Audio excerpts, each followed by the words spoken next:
दोस्तों, बचपन से हमको सिखाया गया है कि बाहरी दुनिया के हिसाब से एडजस्ट करो, यानी फिजिकल रियलिटी को बहुत महत्व दो। जो देखो सुनो उस पर यकीन करो। अगर कभी हमने कुछ मांगा तो हमसे पूछा गया, कभी सोचा है कैसे मिलेगा, कभी सोचा है तुम कैसे करोगे। और इस सवाल के कारण दो चीज़ें हुई। हमारी सोच कैसे पर अटक गई, हमें कैसे पता नहीं था, तो इसकी जगह हमने कन्फ्यूज़न को पकड़ना सीख लिया। कैसे होगा, मैं कर पाऊँगा या नहीं। इस कन्फ्यूज़न में हमने अपना गोल छोड़कर कन्फ्यूज रहना सीख लिया। कभी इमेजिनेशन और इंटेलेक्ट यानी कल्पना शक्ति और बुद्धि यानी प्रॉब्लम सॉल्विंग को प्रयोग ही नहीं किया, और आज भी हम यही कर रहे हैं। ऐसा नहीं है कि हम गोल्स नहीं बनाते और कोशिश नहीं करते, पर जब भी हम अपने करियर और भविष्य के बारे में सोचते हैं तो पहले हम फिजिकल रियलिटी पर फोकस करते हैं। यानी अभी हम अपना कमी और अपने पास्ट फेलियर पर फोकस करते हैं। कमी पर ध्यान देना रिजल्ट्स को छोटा बना देता है, क्योंकि हम कमी के फीलिंग्स दोबारा महसूस करते हैं, दोबारा कंफ्यूज होते हैं, फिर वैसे ही एक्शन लेते हैं और वैसे ही रिजल्ट दोबारा पैदा करते हैं। इस साइकिल में सोच ही नहीं पाते कि हम अभी से नया भविष्य, नई सफलता जीना शुरू कर सकते हैं। तो दोस्तों, आइए जानते हैं सक्सेस को अभी से जीना कैसे शुरू कर सकते हैं। सफलता एक डायरेक्शन है, एक मेंटल स्टेट है जो इस समय आपकी फिजिकल रियलिटी पर निर्भर नहीं करता। दूसरी चीज़ यह है डिसीजन, क्योंकि सफलता की शुरुआत होती है पास्ट को छोड़ने के स्ट्रॉन्ग डिसीजन से। दोस्तों, इसे समझते हैं एक कहानी से। कर्नल सैंडर्स जब 65 साल की उम्र में वो रिटायर्ड हुए तो वह एक बड़ा केस हार चुके थे। उनके पास बदनामी और खाली बैंक अकाउंट्स के अलावा कुछ नहीं था। इस अंधकार में कर्नल ने निश्चय किया कि हार के साथ मेरा यह आखिरी बार है। मुझे एक रेसिपी आती है और मेरा एक विजन है कि मैं हजारों होटल्स को एक रेसिपी बेचूंगा। 65 साल की उम्र में कुछ नया करने की हिम्मत और एनर्जी नहीं होती, लेकिन जिस पल कर्नल सैंडर्स ने अपनी हार और फेलियर को इग्नोर करके डिसाइड किया, विजन के डायरेक्शन में बढ़ने लगे, उसी पल वे सफल हो गए। यदि आपको पता है आप क्या पाना चाहते हो और अपने पास्ट फेलियर को छोड़ने का दृढ़ निश्चय कर लिया है, तो आप अभी सफलता को जी सकते हो। यहाँ से स्टार्ट होता है लॉ ऑफ अट्रैक्शन जानने की शुरुआत। लॉ ऑफ अट्रैक्शन क्या है? लोग सोचते हैं कि लॉ ऑफ अट्रैक्शन मतलब अच्छा सोचना। नहीं जनाब, गहराई से समझो। लॉ ऑफ अट्रैक्शन का मतलब है अपनी आंतरिक दुनिया को और रिजल्ट्स को पूरी जिम्मेदारी लेना। यह बहुत गहराई से समझना कि मेरी प्रोग्रामिंग की मेरे चारों तरफ प्रकट हो रही है। मन के विचार, शरीर, रिलेशंस और रिजल्ट्स के रूप में प्रकट हो रही है। कैसे सब कुछ वाइब्रेशन है। आइंस्टीन कहते हैं जिसने भी केमिस्ट्री पढ़ी है वह जानता है कि सब कुछ एटम्स का बना है। हर एटम वाइब्रेट हो रहा है, यानी सब कुछ वाइब्रेट हो रहा है, और वाइब्रेशन बदलने से फिजिकल रियलिटी बदल जाती है। कैसे बर्फ में पानी के मॉलिक्यूल्स आपस में बंधे हुए हैं, इनकी एनर्जी बढ़ा दो, यानी इनके वाइब्रेशन की फ्रिक्वेंसी बढ़ा दो तो बर्फ पानी बन जाएगा। पानी को और एनर्जी दो, यानी मॉलिक्यूल्स को वाइब्रेशन की फ्रिक्वेंसी और बढ़ा दो तो पानी भाप में बदल जाएगा। एक ही पानी है, पर एटम की अलग अलग फ्रिक्वेंसी की वजह से पानी अलग अलग रूपों में प्रकट हो रहा है। आइंस्टीन कहते हैं everything in life is vibration. Bob product कहते हैं कि अगर हम लोग की पिक्चर देख लें और गोल को पूरा होने पर जो अच्छा और शुभ होगा उस एनर्जी से अभी जुड़ जाए, यानी उस भावना को अभी महसूस करने लगे, अभी में जीने लगे, तो उस पिक्चर को कुछ भी करके प्रकट होना ही पड़ेगा। लेकिन यह इतना सिंपल नहीं है दोस्तों।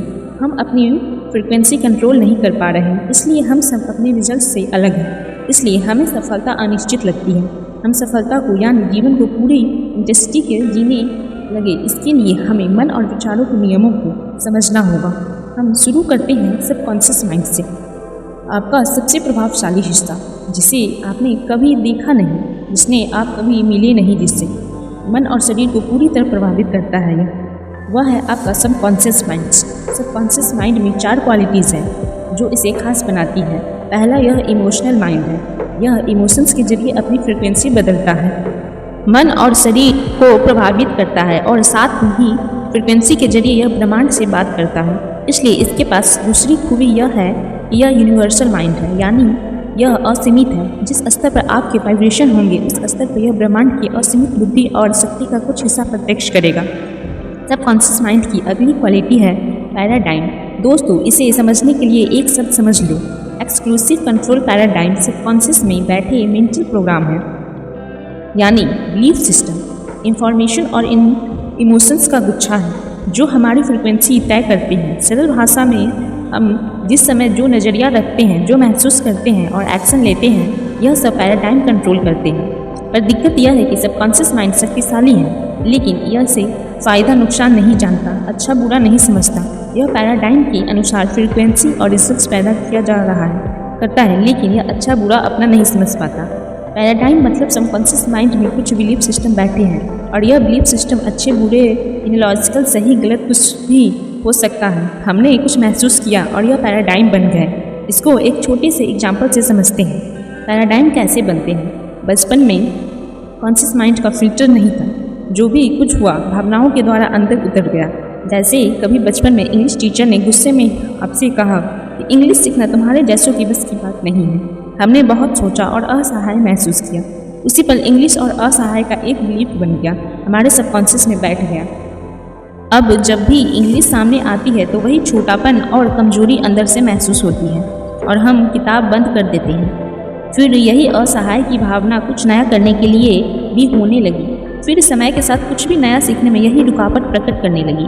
जब आप बदलना चाहते हैं और नहीं कर पाते, अगर इन पैराडाइम के बारे में सोचे तो निगेटिव इमोशंस बहुत हावी हो जाते हैं और हमको लगता है कि हम कुछ नहीं कर सकते। दोस्तों, यह समझना बहुत इंपॉर्टेंट बात है कि सबकॉन्शियस को नेगेटिव प्रोग्रामिंग से हम सीधे नहीं उलझ सकते, लेकिन एक रास्ता है जो पैराडाइम बदलने की यात्रा को आसान बना देता है। इस यात्रा की शुरुआत होती है कॉन्शियस माइंड को समझने से। कॉन्शियस माइंड के पास विचारों और इन्फॉर्मेशन को स्वीकारने और अस्वीकार करने की शक्ति होती है। इसके पास वह शक्ति है जो सबकॉन्शियस के पास नहीं है। असल में कॉन्शियस माइंड के पास 5 शक्ति है: इमेजिनेशन, विल, इंस्ट्रू, मेमोरी, लॉजिक, परसेप्शन। इनकी मदद से कॉन्शियस माइंड यह 3 काम कर सकता है। लॉ ऑफ पोलैरिटी का उपयोग कर सकता है, यानी हर चीज़ का अच्छा पहलू देख सकता है, रुकावट में रास्ता देख सकता है, मेहनत में मज़ा देख सकता है। दूसरी बात, कॉन्शियस माइंड पास्ट से आज़ाद होकर नया विजन पैदा कर सकता है। सबकॉन्शियस माइंड को बार बार जीत की पूर्णता की भावनाएं महसूस करा सकता है, उसे एहसास दिला सकता है कि वह सफल है, इंस्पायर कर सकता है। तीसरा काम, कॉन्शियस माइंड रिपीटिशन से पैराडाइम बदलता है। जो भी आप लक्ष्य चाहते हो उसकी अच्छाई और शुभ से अभी जुड़ना होगा, अपनी फ्रीक्वेंसी बार बार बदलनी होगी। ऐसा करने से सबकॉन्शियस में बैठे निगेटिव पैराडाइम अपने आप मिट जाते हैं। हर महान लीडर, नेता कॉन्शियस माइंड का भरपूर उपयोग करता है। वह हर उस फैक्ट को नकार देता है जो कहता है कि प्रोजेक्ट नहीं हो पाएगा और लगातार जीत और पूर्णता में जीता है। यही तरीका है खुद को बदलने का। दोस्तों, जब लॉ ऑफ अट्रैक्शन प्रयोग करने के लिए 4 बातें गहराई से समझो। जब भी आप फ्रस्ट्रेट होते हो, डरते हो या चिंता करते हो, तब आप अनंत ब्रह्मांड से कहते हो कि मैं कॉन्शियस माइंड की 5 शक्तियों का प्रयोग नहीं कर पाऊंगा या नहीं करूंगा। बस जो भी फ्रिक्वेंसी पर हूँ वही अंधकार में असहाय बैठा रहूँगा, अपनी प्रेजेंट रियलिटी को देखकर डरता रहूँगा। इसलिए जब भी बुरा लगे या कोई इंसान अच्छा ना लगे तो सावधान होकर अपनी इमोशनल फ्रिक्वेंसी के प्रति अवेयर हो जाओ। देखो आपके अंदर क्या चल रहा है, फिर कॉन्शियस माइंड से अपने ध्यान की दिशा बदलो। ऐसा बार बार करने से जीवन बदल जाता है। ऐसा करने के लिए आपको चाहिए नॉलेज और understanding. Knowledge law of attraction का पूरी तरह से आपको पता होना चाहिए। लॉ ऑफ वो पैरेंटी की यह मेरे पास हमेशा चॉइस है। रुकावट में रास्ता देखने की अंडरस्टैंडिंग, यानी सारे रिजल्ट्स मेरे सबकॉन्शियस माइंड से पैदा हो रहे हैं। अगर मुझे कुछ अच्छा नहीं लग रहा तो मुझे प्रोग्रामिंग करने की ज़रूरत है।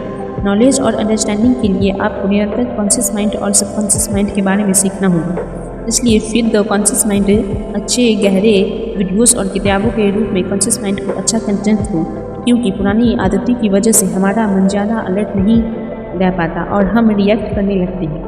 जब विज़न बनाओगे तो शुरू में ऐसा लगेगा कि सब कुछ मेरे खिलाफ हो रहा है, क्योंकि आपके चारों तरफ पुरानी प्रोग्रामिंग के ही रिजल्ट्स हैं। आपके विज़न, आपकी फीलिंग्स बदलने से बाहर भी सब बदलने लगेगा और यह सफलता की बड़ी कीमत है। सफलता यानी डायरेक्शन और डिसीजन। बाहर कुछ भी हो, फिजिकल रियलिटी कितनी भी कठिन क्यों न हो, आपको विजन महसूस करने करके जीना है। इसके लिए चाहिए कॉन्शियस माइंड की विल पावर। आपका विजन और उसकी फीलिंग्स हमेशा आपके साथ है। और दोस्तों, सफलता पाने के लिए इतना तो आपको करना ही होगा। तो अभी से अपना माइंडसेट ऐसा बनाओ जैसा आप अपना जीवन जीना चाहते हो।